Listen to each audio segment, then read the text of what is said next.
പ്രവാസികളുടെ ക്ഷേമത്തിനായി പ്രവർത്തിക്കുന്ന കേരള പ്രവാസി സംഘം ഒറ്റപ്പാലം ഏരിയ കമ്മിറ്റി സംഘടിപ്പിച്ച പ്രവർത്തക കൺവെൻഷൻ ഉദ്ഘാടനം ചെയ്ത് സംസാരിക്കവെയാണ് കേരള പ്രവാസി സംഘം പാലക്കാട് ജില്ലാ സെക്രട്ടറി എം.എ. നാസർ ഇക്കാര്യം പറഞ്ഞത്. ഈ കേരളത്തിലുള്ള 50 ലക്ഷത്തോളം പ്രവാസികളിൽ 7 ലക്ഷം എന്ന് പറയുന്നത് വളരെ കുറവാണ്. ഇനിയും ലക്ഷക്കണക്കിന് ആൾക്കാർ പ്രവാസി ക്ഷേമനിധിയിൽ അംഗങ്ങളാവേണ്ടതുണ്ട്. അപ്പോൾ നമുക്ക് ഈ ക്ഷേമനിധി വളരുന്നതനുസരിച്ചാണ് പ്രവാസികളുടെ ആനുകൂല്യങ്ങൾ വർദ്ധിക്കുന്നത്. അപ്പൊ നമുക്ക് ഈ പെൻഷൻ എല്ലാം തന്നെ വർദ്ധിച്ച് കിട്ടിയത് ഈ 1 ലക്ഷത്തിൽ നിന്നും 7.5 ലക്ഷത്തിലേക്ക് ആയതുകൊണ്ടാണ്. ഈ 7.5 ലക്ഷം എന്നുള്ളത് ഒരു 15 ലക്ഷം ആവുകയാണെങ്കിൽ നമുക്ക് പെൻഷനിൽ വർധനമുണ്ടാവും, ഇൻഷുറൻസ് കവറേജിൽ വർധനമുണ്ടാവും, മറ്റ് ആനുകൂല്യങ്ങളുണ്ട്.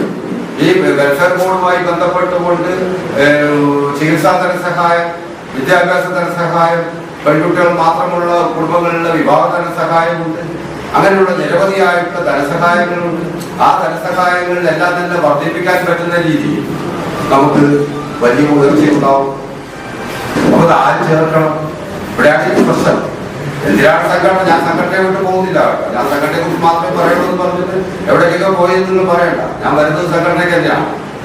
അപ്പൊ ഈ ക്ഷേമനിധി വർദ്ധിപ്പിക്കുക എന്നുള്ളത് ആരുടെ ഉത്തരവാദിത്വമാണ്?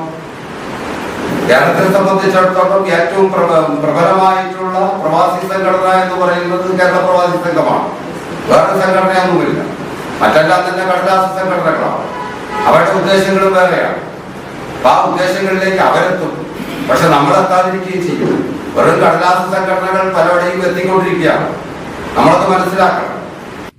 1 ലക്ഷം അംഗങ്ങൾ ഉണ്ടായിരുന്ന പ്രവാസി ക്ഷേമനിധിയിൽ ഇന്ന് 7 ലക്ഷം അംഗങ്ങളുണ്ടെന്നും 50 ലക്ഷത്തിലധികം വരുന്ന പ്രവാസികൾ ക്ഷേമനിധി അംഗത്വം എടുക്കുവാൻ നടപടികൾ സ്വീകരിക്കണമെന്നും അദ്ദേഹം പറഞ്ഞു.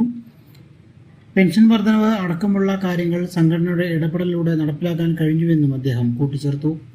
കേരള പ്രവാസി സംഘം പാലക്കാട് ജില്ലാ കമ്മിറ്റി അംഗം മുകുന്ദൻ അധ്യക്ഷത വഹിച്ച കൺവെൻഷനിൽ